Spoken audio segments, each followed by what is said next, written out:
जय हिंद। मैं रंजन कुमार आप सभी बिहार के सभी शिक्षक शिक्षिकाओं का एक बार फिर से हार्दिक स्वागत करता हूं अपने YouTube channel Gurukul number 1 math study centre पर। दोस्तों, मैं आज आप लोगों के सामने एक बहुत ही महत्वपूर्ण टॉपिक जो कि आपके विद्यालय के वर्ग कक्ष से जुड़ा हुआ है, जिसका नाम है बहुभाषी शिक्षण। तो आइए हम आपको बताते हैं इस PDF के माध्यम से कि बहुभाषी शिक्षण क्या है। तो देखिए, जैसा कि आप इसमें लिखा हुआ है कि यह एक मिथक है कि बहुभाषी शिक्षण का अर्थ अन्य भाषाएं नहीं सिखाना है। ऐसा एक भ्रम है, एक मिथक है कि बहुभाषी शिक्षण का अर्थ अन्य भाषाएं नहीं सिखाना है, जिनकी मदद से बेहतर रोजगार और आगे बढ़ने के मजबूत अवसर सुनिश्चित होते हैं। बल्कि इसके ठीक विपरीत बहुभाषी शिक्षण में बच्चों की परिचित भाषा को मजबूत आधार बनाकर नई भाषाएं सोचे समझे रूप में सिखाई जाती है। यानी कि ऐसा लोग भ्रम फैलाते हैं कि बहुभाषी शिक्षण जब होगा तो अन्य भाषाएं को सीखने का मौका नहीं मिलेगा, जो कि बिल्कुल ही गलत बात है। बहुभाषी शिक्षण जब होगा तो वहां पर निश्चित रूप से बच्चों को उनकी परिचित भाषा को ही मजबूत आधार बनाते हुए, यानी कि उनकी जो भी अपना घरेलू भाषा है उसको आधार मानते हुए हम नई भाषाएं आसानी से उसको सिखा सकते हैं। यानी कि हम शॉर्ट रूप में कह सकते हैं कि बहुभाषी शिक्षण बराबर होगा बच्चों की मातृभाषा प्लस दूसरी भाषा प्लस तीसरी भाषा। यानी कहने का मतलब है कि बच्चे घर में जिस भाषा का इस्तेमाल करते हैं, जिस भाषा में वे सोचते हैं समझते हैं, वो उनके हुई अपनी भाषा हुई, जिसको हम लोग कहते हैं बच्चों की मातृभाषा। और दूसरी भाषा से तात्पर्य हो गया इसके अलावा जो भाषा प्रयोग किया जाएगा, और तीसरी भाषा से तात्पर्य हो गया अन्य भाषाएं। आइए हम और समझते हैं। देखिए, आप इसके नीचे देख सकते हैं लिखा हुआ है कि राष्ट्रीय शिक्षा नीति 2020 में भी बहुभाषी शिक्षण पर बहुत ही विस्तार से चर्चा की गई है। यानी कि राष्ट्रीय शिक्षा नीति जो 2020 अभी बना है, लागू बिहार में नहीं हुआ है, तो इस पर बोला गया है कि बहुभाषी शिक्षण पर बहुत ही विस्तार से इसके बारे में चर्चा की गई है। तो आइए समझते हैं कि इसका अर्थ क्या है। तो इसके माध्यम से हम लोग देखने की कोशिश करेंगे कि बहुभाषी शिक्षण क्या है। तो देख सकते हैं आप लिखा हुआ है इसमें कि बहुभाषी शिक्षण का अर्थ है शिक्षण अधिगम प्रक्रिया में एक से अधिक भाषाओं का इस्तेमाल करना। यानी कि आप विद्यालय के अंदर में जिन जिन भाषाओं का इस्तेमाल करते हैं, जो शिक्षण अधिगम प्रक्रिया में भाषा का इस्तेमाल करते हैं, उसमें अगर आप एक से अधिक भाषा का इस्तेमाल करते हैं तो वही आपका बहुभाषी शिक्षण है। और आप देख सकते हैं कि यहाँ लिखा हुआ है कि बहुभाषी शिक्षण पद्धति में कोई भाषा छोटी या बड़ी नहीं मानी जाती है, बल्कि बेहतर शिक्षण के लिए विभिन्न भाषाओं, यहाँ देखिए विभिन्न भाषाओं के मतलब विभिन्न भाषाओं में हो गया बच्चों की घर की भाषा और स्कूल की भाषा को एक दूसरे के साथ मिले जुले रूप में इस्तेमाल किया जाता है।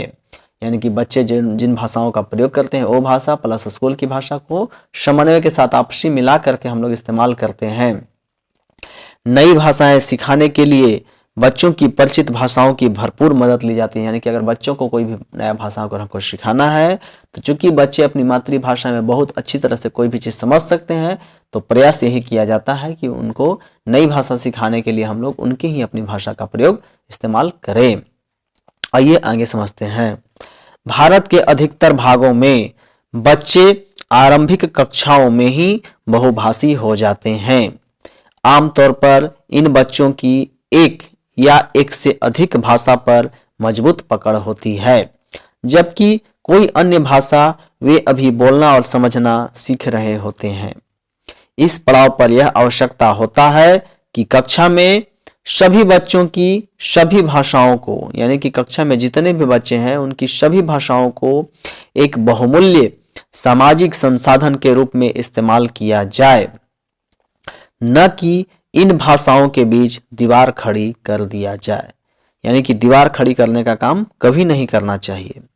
और आगे हम लोग समझ सकते हैं कि स्कूली भाषा की शुद्धता पर जोर देने की बजाय बच्चों को अपनी सभी भाषाओं यानी कि बहुभाषिक संसाधनों और स्कूल की भाषा का मिला जुला प्रयोग करने के लिए प्रोत्साहित किया जाना चाहिए। यानी कि आप स्पष्ट रूप से समझ सकते हैं कि बच्चों की जितनी भी भाषाएं हैं उनको एक बहुमूल्य सामाजिक संसाधन के रूप में इस्तेमाल किया जाए, न कि इन भाषाओं के बीच में कोई भी दीवार खड़ी कर दिया जाए।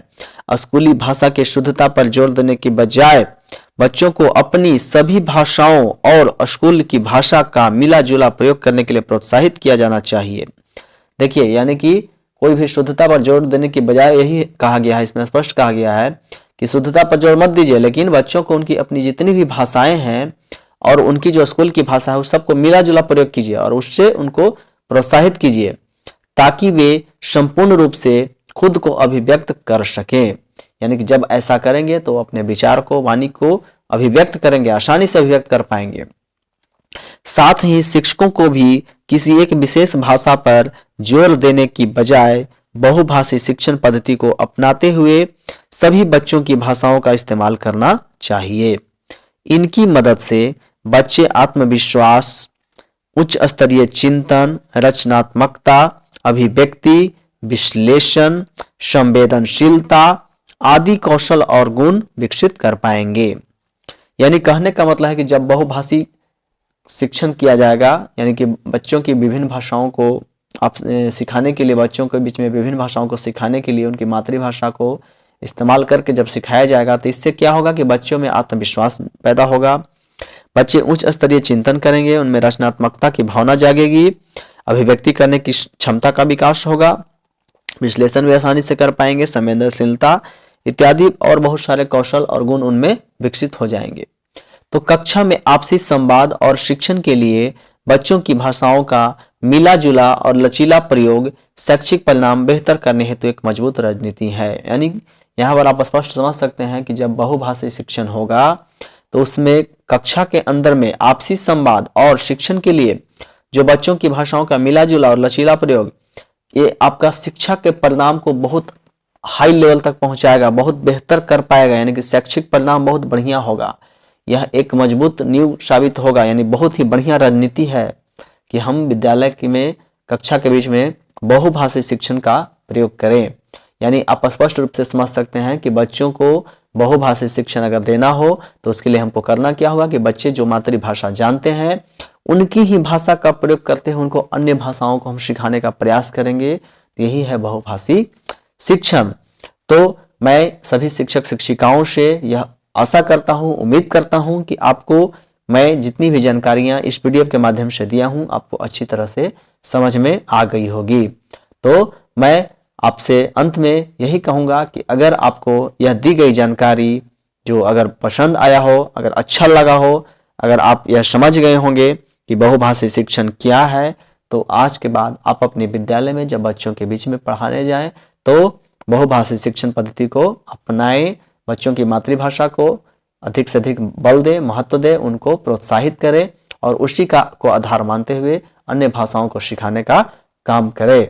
तो धन्यवाद सभी शिक्षक शिक्षिकाओं को, एक बार फिर से मैं धन्यवाद देना चाहता हूं और मैं आपको अंत में यही कहना चाहता हूं कि आप लोग को अगर वीडियो पसंद आता है तो इसे लाइक कर दीजिएगा, शेयर कर दीजिएगा और इसी तरह से बहुत सारे अगर आपको वीडियो पाना है तो आप मेरे चैनल को सब्सक्राइब करना न भूलिएगा। तो चलिए मैं मिलता हूं रंजन कुमार आप सभी से एक नए वीडियो के साथ, नए कंटेंट के साथ नेक्स्ट वीडियो में। तब तक के लिए धन्यवाद। जय हिंद।